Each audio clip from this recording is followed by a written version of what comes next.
Raymond. Voyez un peu l'habile homme avec son bonnet d'Aristote. Oui, habile homme. Trouve-moi un faiseur de fagots qui sache comment raisonner des choses, qui ait servi 6 ans en fameux médecin, et qui ait su dans son jeune âge son minimum par cœur. Peste du fou, c'est Peste de la Garonne. Que maudit soit l'heure et le jour où je m'avisais. Que maudit soit le bec cornu de notaire qui nous fit signer ma ruine. C'est bien à toi, Raymond, à te plaindre de cette affaire. Devrais-tu être un seul moment sans rendre grâce au ciel de m'avoir pour ta femme? Et méritais-tu d'épouser une personne comme moi? Oui, il est vrai que tu me fis trop d'honneur, et que j'eus lieu de me l'avouer la première nuit de nos noces. Eh, morbleu, ne me fais point parler là-dessus. Je dirai de certaines choses. Quoi? Que dirais-tu? Basta, laissons là ce chapitre. Il suffit que nous savons ce que nous savons, et que tu fus bien heureuse de me trouver. Es-tu bien heureuse de te trouver? Un homme qui me réduit à l'hôpital? Un débauché? Un traître qui me mange tout ce que j'ai? Tu as menti, j'en vois une partie. Qui me prend pièce à pièce tout ce qui est dans le logis? C'est livre de ménage. Qui m'a ôté jusqu'au lit que j'avais? Tu t'en lèveras plus maintenant. Enfin, qui ne laisse aucun meuble dans toute la maison? On en déménage plus aisément. Qui du matin jusqu'au soir ne fait que jouer et que boire? C'est pour ne me point ennuyer. Et que veux-tu pendant ce temps que je fasse avec ma famille? Tout ce qui te plaira. J'ai 4 pauvres petits-enfants sur les bras. Mais les à terre. Qui me demande à toute heure du pain? Donne-leur le fouet. Quand j'ai bien bu et bien mangé, je veux que tout le monde soit sourd dans ma maison. Mais tu prétends, ivrogne, que les choses aillent toujours de même? Ma femme, allons doucement, s'il vous plaît. Que j'endure éternellement tes insolences et tes débauches? Ne nous emportons point, ma femme. Et que je ne sache pas trouver le moyen de te ranger à ton devoir? Ma femme, vous savez que je n'ai pas l'âme endurante et que j'ai le bras assez long. Je me moque de tes menaces. Ma petite femme, mamie, votre peau vous démange à votre ordinaire. Je te montrerai bien que je ne te crains nullement. Vous objets de mes vœux. Vous avez envie de me dérober quelque chose. Sais-tu que je m'épouvante de tes paroles? Ma chère Mathilde, je vous frotterai les oreilles. Ivrogne que tu es! Je vous battrai. Saccarin! Je vous décrirai. Infâme! Je vous crosserai. Traître insolent! Trompeur! Lâche coquin! Gueule! Pénible! Fripon, maraud! Voleur! Ah! Vous en voulez donc? Voilà le vrai moyen de vous apaiser.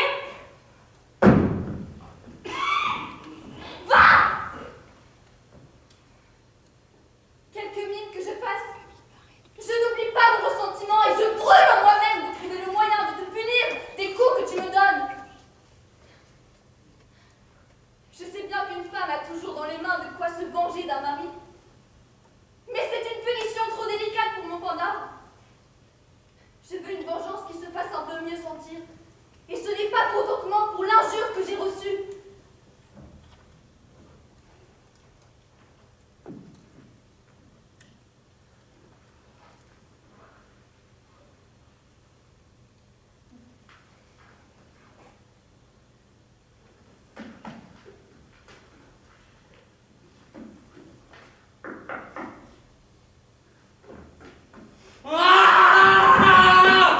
Hors d'ici tout à l'heure, et qu'on ne réplique pas. Allons, que l'on détache de chez moi, maître juré filou, brégivier de potence. Je n'ai jamais rien vu de si méchant que ce Olivier, et je pense que correction, il a le diable au corps. Tu murmures entre tes dents. Pourquoi me châteler? C'est bien à toi, Panda, à me demander des raisons. Sors vite avant que je ne t'assomme. Qu'est-ce que je vous ai fait? Tu m'as fait que je veux que tu sortes. Mon maître, votre fils, m'a donné ordre de l'attendre. Va-t-on l'attendre dans la rue et ne sois point dans ma maison planté tout droit comme un piquet, à observer ce qui se passe et faire ton profit de tout. Je ne veux point avoir sans cesse devant moi un espion de mes affaires, un traître dont les yeux maudits assiègent toutes mes actions, dévore ce que je possède et furette de tous côtés pour voir s'il n'y a rien à voler. Comment, diantre, voulez-vous qu'on fasse pour vous voler? Êtes-vous un homme volable? Quand vous renfermez toutes choses et faites sentinelle jour et nuit. Je veux renfermer ce que bon me semble et faire sentinelle comme il me plaît. Vous ne voilà pas de des mouchards qui prennent garde à ce qu'on fait. Je tremble qu'il m'ait soupçonné quelque chose de mon argent.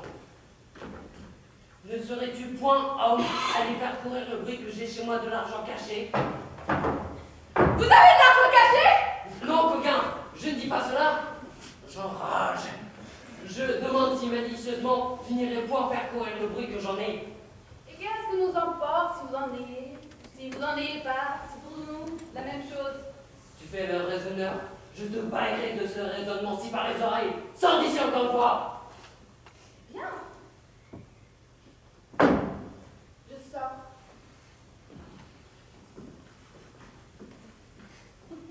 Attends. Ne m'emportes-tu rien?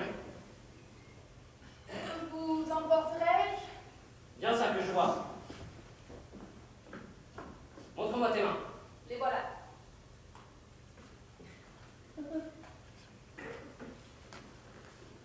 Les autres. Oui. Les voilà. N'as-tu rien mis ici dedans? Voyez vous-même. Ces grandes choses sont propres à devenir les receleurs des choses qu'on dérobe, et je voudrais qu'on nous fait pendre quelqu'un. Qu'un homme comme cela mériterait bien ce hein? J'aurais de joie à lui voler. Quoi? Qu'est-ce que tu parles de voler? Je dis que vous fouillez bien partout pour voir si je vous ai volé quelque chose.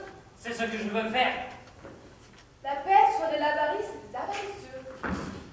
Comment? Que dis-tu? Ce que je dis? Oui, qu'est-ce que tu dis d'avarice et d'avaricieux? Je dis que la peste soit de l'avarice et des avaricieux.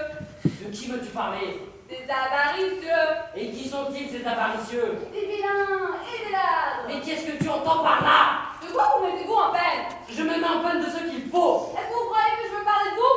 Je crois ce que je crois, mais je veux que tu me dises à qui tu parles quand tu dis cela. Je parle. Je parle. À mon bonnet.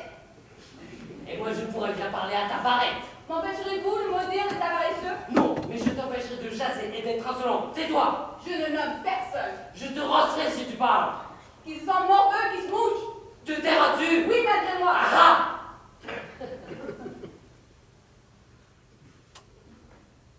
Tenez. Encore une poche. Êtes-vous satisfait?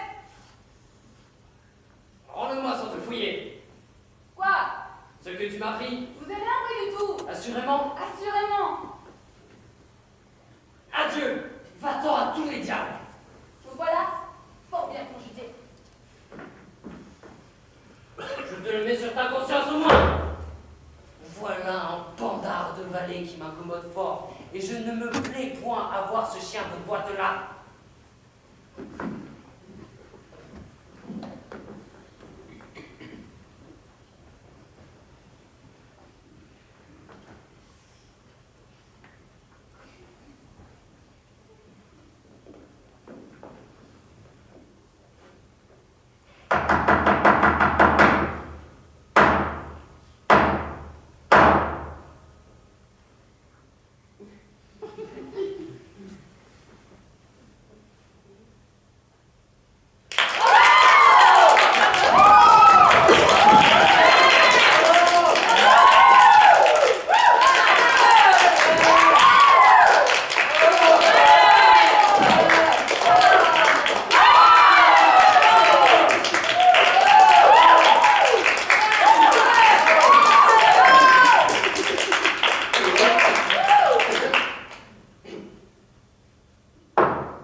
Pardon, mon père, de l'emportement que j'ai fait paraître.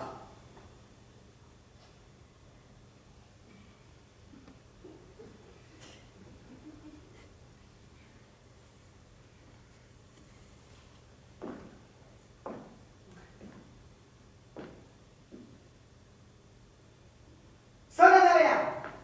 Je vous assure que j'en ai tous les regrets du monde. Et moi, j'ai toutes les joies du monde de te voir raisonnable. Quelle bonté à vous d'oublier si vite ma faute. On oublie aisément les fautes des enfants lorsqu'ils rentrent dans leur devoir. Ah, je vous promets, mon père, que jusqu'au tombeau, je conserverai dans mon cœur le souvenir de vos bontés. Ah! Et moi, je te promets qu'il n'y aura aucune chose que de moi tu n'obtiennes. Ah, mon père, je ne vous demande plus rien, car c'est m'avoir assez donné que de me donner ma mariage. Comment? Je dis, mon père, que je suis trop content de vous, et que je trouve toute chose dans la bonté que vous avez de m'accorder Marianne. Qui est-ce qui te parle de t'accorder Marianne?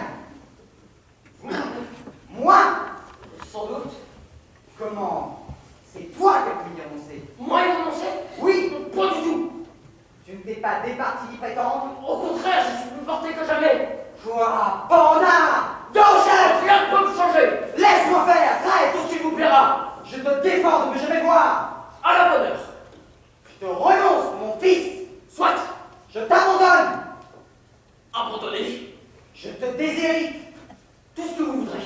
Et je te donne ma malédiction! Je n'ai que faire de vos dons.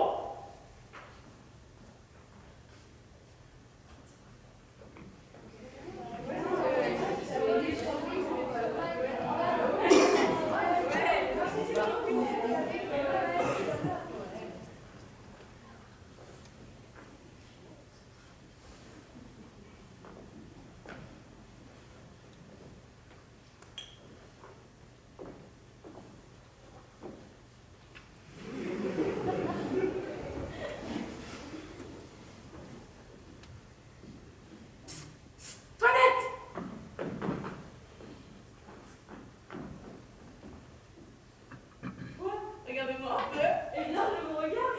Toinette, Eh bien quoi, Toinette? ne devines-tu point de quoi je veux parler? Je m'en doute assez de notre jeune amant, car c'est sur lui depuis 6 jours que roulent tous nos entretiens. Et vous n'êtes point bien que si vous m'en parlez à toute heure. Puisque tu connais cela, que tu n'es donc la première à m'entretenir, et que m'épargnes-tu la peine de jeter sur ce discours? Vous ne m'en laissez pas le temps, et vous avez de soin là-dessus qu'il est difficile de prévenir. Je t'avoue que je ne saurais me lasser de te parler de lui, et que mon cœur profite avec chaleur de tous les moments s'ouvrir à toi. Mais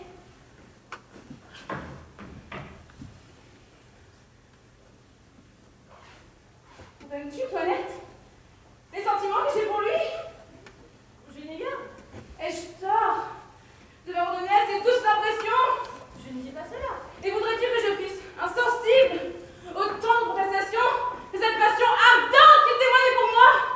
Adieu le plaide. Ne trouves-tu pas que cette action d'embrasser ma défense sans me connaître est tout à fait digne d'un honnête homme? Oui. Qu'on ne peut pas en user plus généreusement? Et qu'il fit tout cela dans la meilleure des grâces du monde? D'accord. Ne trouves-tu pas, Toinette, qu'il est plus honteux de sa personne? Oh oui. Qu'il a l'air le meilleur du monde? Assurément. Que ses discours, comme ses actions, ont quelque chose de noble? Sans doute.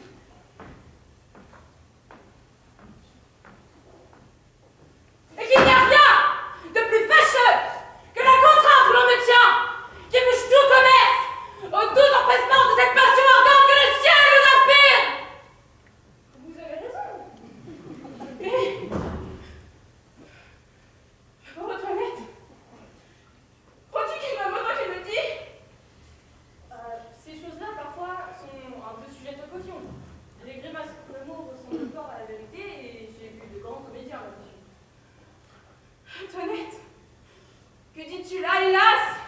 De la manière dont il parle, serait-il bien possible qu'il ne me dit pas vrai? En tout cas, vous en serez bientôt éclairci. Et la résolution où il vous écrivit hier, qu'il était de vous faire demander en mariage, est une prompte voie à savoir s'il vivait ou non. S'en serait à la bonne phrase. Toinette, si celui-là me ment, je ne croirai de ma vie aucun homme.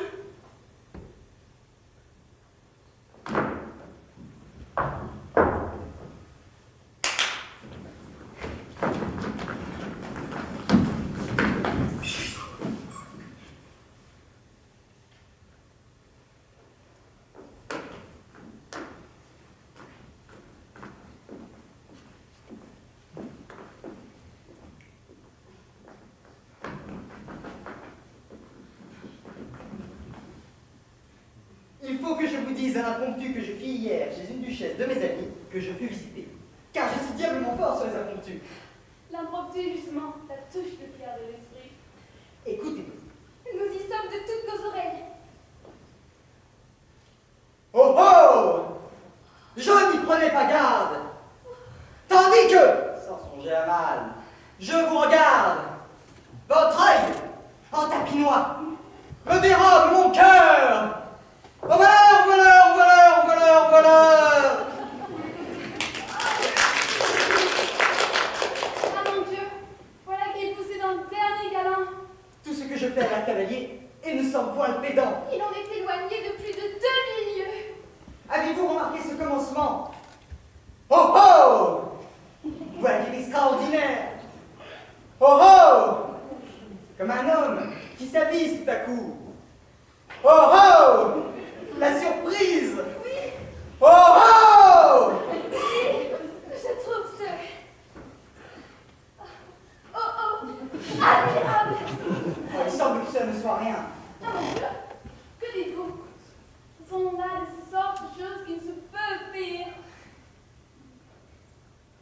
Sans doute. Et j'aimerais mieux avoir fait ce oh oh qu'un poème épique. Du Dieu! Vous avez le goût bon! Je ne l'ai pas très mauvais. Mais n'aimiez-vous pas aussi? Je n'y prenais pas garde! Je n'y prenais pas garde! Je ne m'apercevais pas de cela, façon de parler naturelle. Je n'y prenais pas garde! Tandis que, sans songer à mal, tandis qu'innocemment, sans malice, comme un pauvre mouton, je vous regarde. C'est-à-dire, je m'amuse à vous considérer. Je vous observe. Je vous contemple. Votre œil en tapinois. Et que vous semble ce mot, tapinois? N'est-il pas bien choisi? Tout à fait bien. Tapinois. En cachette, il semble que ce soit un chat qui vient de prendre une souris. Tapinois. Il ne se peut rien de mieux. Me dérobe mon cœur, me l'emporte, me le ravit. Au voleur, au voleur, au voleur, au voleur! Ne direz-vous pas que c'est un homme qui crie et court après un voleur pour le faire arrêter? Au voleur, au voleur, au voleur, au voleur, au voleur! Il faut avouer que cela a un tour spirituel et galant. Je veux vous dire l'air que j'ai fait dessus. Vous avez appris la musique? Moi, point du tout. Et comment donc cela se fait-il? Les gens de qualité savent tout sans avoir jamais rien appris. Assurément, ma chère.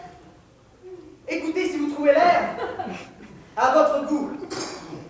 La la la la la la la la la la la la la la.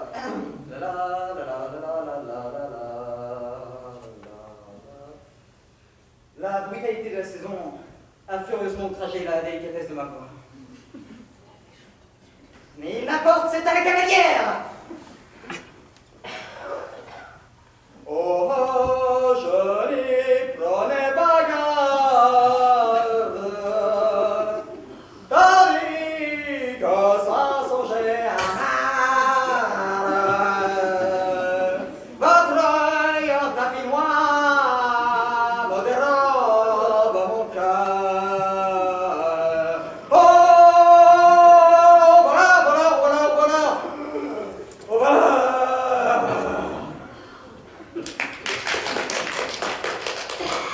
Et nous voilà un air qui passionné. Est-ce qu'on en met un point? Il y a de la chromatique là-dedans. Ne trouvez-vous pas la pensée bien exprimée dans ce chant? Comme si l'on criait bien fort. Oh, voleur!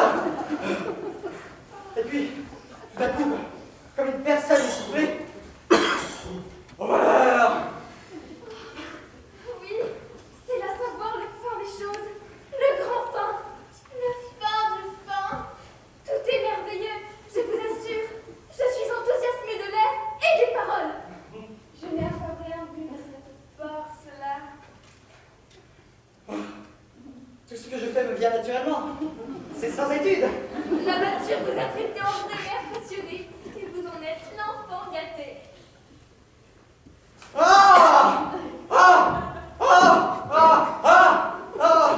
Dieu me damne, mesdames! Ah, c'est fort mal usé.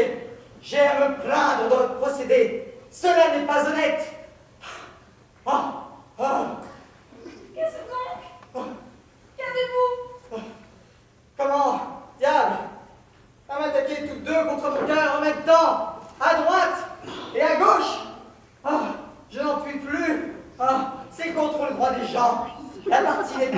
mal. Et je m'en vais crier au meurtre. Il faudrait avouer qu'il dit les choses d'une manière particulière. Il a un tour admirable dans l'esprit. Votre cœur a plus de peur que de mal. Écrit avant qu'on l'écorche. Comment au diable? Il est écorché. Depuis la tête jusqu'aux pieds.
Guillard!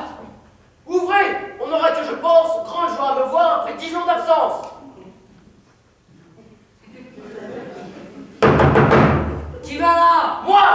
Georgette! Eh bien, Ouvre là-bas! vas-y, toi. Vas-y, toi! Ma foi, je n'irai pas. Je n'irai pas aussi. Belle cérémonie pour me laisser dehors. Oh là, je vous prie! Qui frappe? Votre maître! Alain, Quoi? c'est monsieur, ouvre vite. Ouvre-toi! Je souffle notre feu. J'empêche peur du chat que mon moineau ne sorte. Quiconque de vous ne n'ouvrira pas la porte n'aura point à manger de plus de 4 jours. Par quelle raison venir que j'y cours? Pourquoi plutôt que moi, le piège stratagème? Retourne donc de là. Non, à toi de Tu t'ouvrir! m'ouvrir la porte. Et je veux l'ouvrir, Tu moi. n'ouvriras pas. Ni toi, Ni non toi. plus. Il faut que j'ai ici l'âme bien patiente. Au moins, c'est moi, monsieur. Je suis votre servante. C'est moi. Sans le respect de monsieur, voilà. Je te... Reste! Pardon! Voyez ce tour là! C'est elle aussi, monsieur. Oh, que nous Dieu se taise! Songez à me répondre et laissons la fadaise.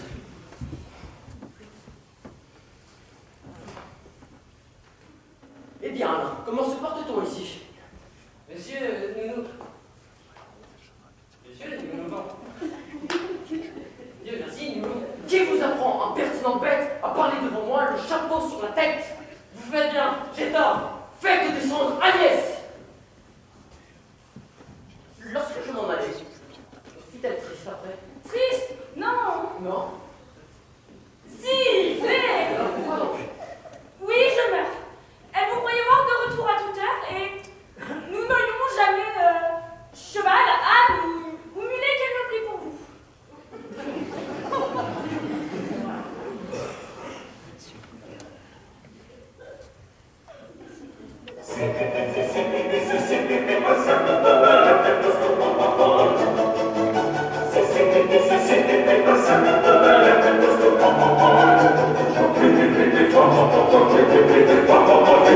Thank you.